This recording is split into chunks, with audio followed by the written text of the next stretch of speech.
Sangareddy district Kohir mandal ఇది black top road. ఈ black top రోడ్కి మనకి ఏంటంటే ఒక హాఫ్ కిలోమీటర్ డిస్టెన్స్లో మన 3 acres ల్యాండ్ సేల్కి వచ్చింది. ఈ బ్లాక్ టాప్ రోడ్ నుంచి మనకి ఏంటంటే ఈ రకంగా మనకి 33 feet నక్షపడ దారి ఉంటుంది. హాఫ్ కిలోమీటర్ వెళ్ళాలి.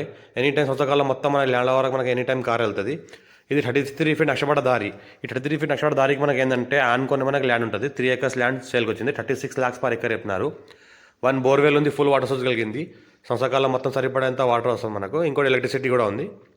ఇది ఏంటంటే మన 33 feet నక్షపడ దారి. ఎనీ టైం సంవత్సరాల మొత్తం ల్యాండ్ వరకు మనకు కార్ వస్తుంది. ఈ కార్ మనకి ల్యాండ్ వరకు ఏదైతే వచ్చిందో ఈ రకంగా ఇది ల్యాండ్ ఏదైతే ఇట్లా కంటిన్యూ 33 feet నక్షపడ దారి వెళ్ళిపోతుంది. ఏదైతే అనిపిస్తుందో ఇది మనకి ల్యాండ్ 3 acres ల్యాండ్ సేల్కి వచ్చింది. 36 lakhs per acre చెప్తున్నారు. లైట్గా నెగోషియబుల్ అయ్యే అవకాశం ఉంది. డైరెక్ట్ ఫార్మర్ దగ్గర ఉంది. ఇన్వెస్ట్మెంట్ కోసం, అగ్రికల్చర్ కోసం, ఫార్మ్ హౌస్ కోసం వాడుకోవచ్చు. దీని చుట్టుపక్కల మొత్తం ఆనుకొని మామిడి తోటలే ఉన్నాయి. మనకి ఇంకోటి ఏంటంటే ఇది ఫుల్ వాటర్ సోర్స్ కలిగిన ఒక బోర్వెల్ ఉంది. ఇంకోటి ఏంటంటే మన NH65 ముంబై హైవే నుంచి 8 kilometer డిస్టెన్స్లో ఉంటుంది. మన కోహీర్ మండల్ హెడ్ క్వార్టర్ నుంచి 2 kilometer డిస్టెన్స్లో ఉంటుంది. ఏదైతే ల్యాండ్ మొత్తం ఏదైతే కనిపిస్తుందో మొత్తం pure red soil area. Square feet direct farmer దగ్గర ఉంది. ఛాన్స్లో ఉన్న ప్రాపర్టీ. మీ ఫ్రెండ్స్ ఎవరైనా అవసరం ఉంటే షేర్ చేయండి. మా ఛానల్ని ఫస్ట్ సబ్స్క్రైబ్ చేసుకొని మీ ఫ్రెండ్స్ షేర్ చేయండి. లొకేషన్ పెడతానని చూస్తూ ఉండండి. అర్జెంట్ అనుకున్న ప్రాపర్టీ.